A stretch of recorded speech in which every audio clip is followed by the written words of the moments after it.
Évangile de Jésus le Christ selon saint Marc. En ce temps-là, Jésus venait d'être baptisé.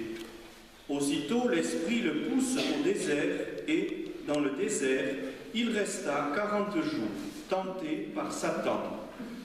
Il vivait parmi les bêtes sauvages et les anges le servaient. Après l'arrestation de Jean, Jésus partit pour la Galilée proclamer l'évangile de Dieu. Il disait « Les temps sont accomplis, le règne de Dieu est tout proche. Convertissez-vous et croyez à l'évangile. » Acclamons la parole de Dieu.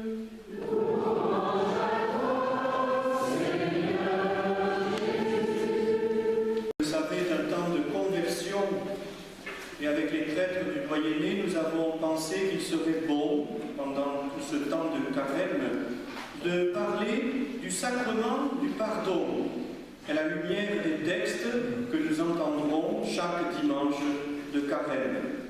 Essayez de voir comment la parole de Dieu peut nous éclairer sur ce sacrement qui est si beau, mais que beaucoup de chrétiens ne comprennent pas ou redoutent et donc ne pratiquent pas. Regardons d'abord ce que nous dit la première lecture. Elle nous montre comment Dieu fait alliance avec l'homme. La première alliance, c'est-à-dire le premier lien, ça veut dire ça, alliance, le lien entre Dieu et l'homme, se fait dès le commencement, au moment de la création. Et ce lien est si fort entre Dieu et l'homme qu'il n'y a aucun problème, aucune peur entre le Créateur et sa créature. Dieu et l'homme sont liés par un amour mutuel, mais nous savons que cela ne va pas durer. Et nous connaissons tout ce qui s'est passé et que nous rapporte le livre de la Genèse. Le lien va se rompre, il va se casser. Vous voyez une définition du péché, c'est le lien entre moi et Dieu qui se casse. Et ce n'est pas Dieu qui le casse, c'est moi qui le casse par mon attitude, par le mal que je peux faire.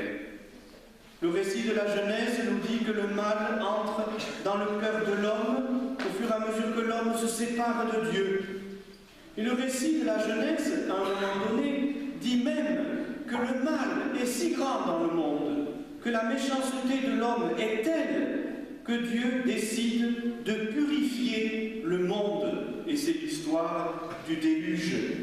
Et il est intéressant d'ailleurs de voir dans le livre de la Genèse que Dieu ne veut pas détruire l'homme, mais il veut détruire le mal, il veut détruire la méchanceté. Et pourtant, nous voyons que Dieu, de nouveau, fait alliance avec l'homme. Il n'a pas voulu que l'humanité disparaisse. C'est l'alliance avec Noé. Et il y a cette histoire extraordinaire de l'arc-en-ciel. Les enfants, quand est-ce qu'on voit l'arc-en-ciel? Oui.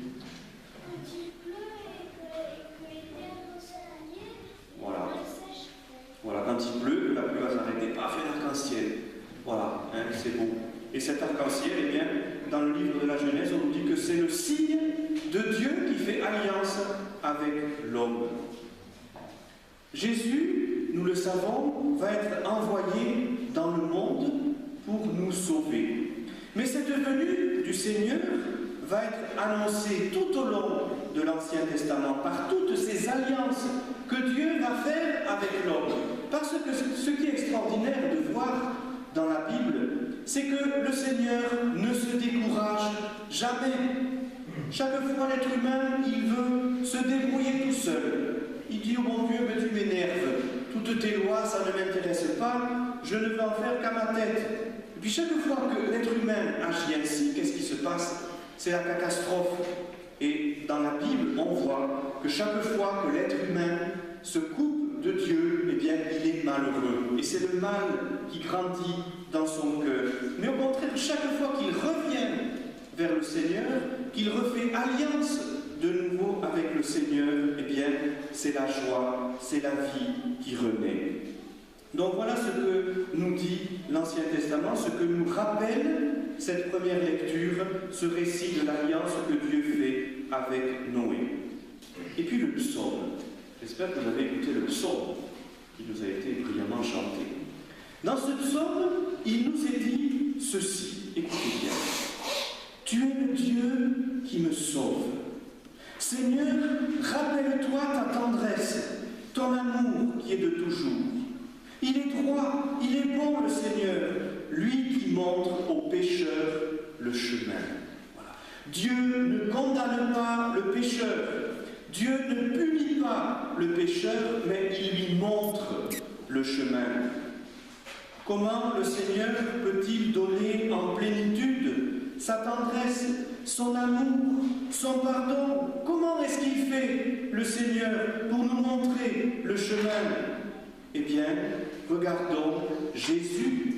Comment est-ce que Jésus s'y prenait? Quand on regarde l'Évangile, Jésus posait des gestes, des signes forts, et il prononçait des paroles. Gestes, paroles, cela nous rappelle quelque chose, les sacrements. Les sacrements que le Christ nous a laissés et qui sont les gestes, les signes, les paroles du Christ pour nous aujourd'hui. Jésus qui continue de guérir les cœurs, Jésus qui continue de nourrir la foule à travers l'Eucharistie, Jésus qui pardonne les péchés, une parole qui relève un signe à travers lequel le Christ sauve et nous remet sur le chemin. Voyez la définition du sacrement du pardon, ça pourrait être le sacrement de l'amour miséricordieux du Seigneur, un sacrement d'amour, ça il ne faut pas l'oublier, frères et sœurs. La deuxième lecture, la lettre de Pierre, elle nous dit aussi des choses très importantes. Écoutez, le Christ a souffert pour les péchés une seule fois, lui le juste, afin de vous introduire devant Dieu. C'est-à-dire que Pierre rappelle que Dieu a envoyé son Fils Jésus-Christ pour que son Fils vienne nous chercher et nous ramène vers le Père. Et Pierre, dans sa lettre, de rappeler que le baptême est ce signe par lequel nous sommes plongés dans la mort avec le Christ pour ressusciter avec lui. Le baptême, c'est l'alliance que nous faisons avec le Seigneur. C'est ce lien qui nous relie de nouveau au Seigneur. Eh bien, figurez-vous, frères et sœurs, que le sacrement du pardon trouve sa source dans le sacrement du baptême. On dit même que chaque fois que nous recevons le sacrement de la réconciliation, nous sommes comme plongés dans l'eau de notre baptême et on ressort tout pur, tout beau, le cœur rempli de l'amour du Seigneur. L'Évangile, enfin. Qu'est-ce que nous voyons aujourd'hui dans l'Évangile? Jésus commence sa mission au désert. Et qu'est-ce qui se passe au désert? Il va être tenté par Satan. Marc, qui a écrit ce passage, évoque ce qu'on appelle le combat spirituel. Le démon veut nous faire tomber. Il veut nous éloigner de Dieu, donc de la vie, de la lumière. Et nous savons que tout seuls, nous ne pouvons pas lutter contre le démon, contre le mal, mais avec le Christ à nos côtés, oui, nous le pouvons. Et Jésus savait cela. Et ce n'est pas pour rien qu'il nous a laissé les sacrements, qui sont comme autant de sources de grâce et de force pour lutter contre le mal et vivre ce que nous avons à vivre en ce monde.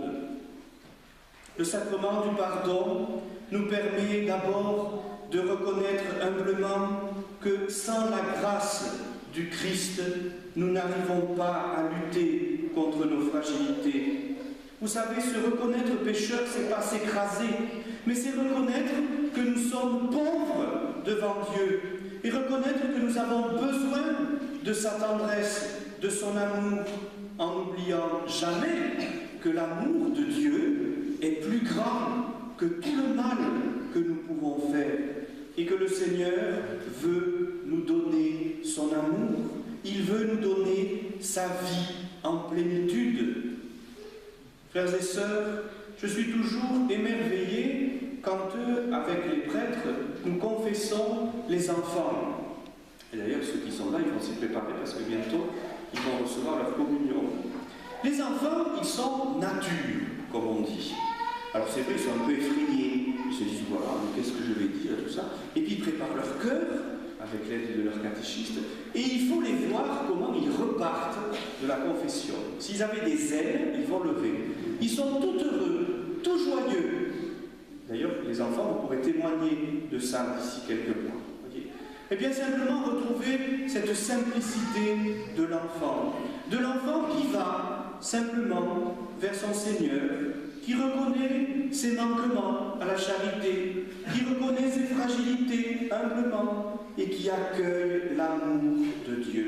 Et c'est cet amour que nous accueillons dans notre cœur qui nous relève, qui nous transforme de l'intérieur, qui nous donne cette certitude de nous savoir aimer, de nous savoir sauver.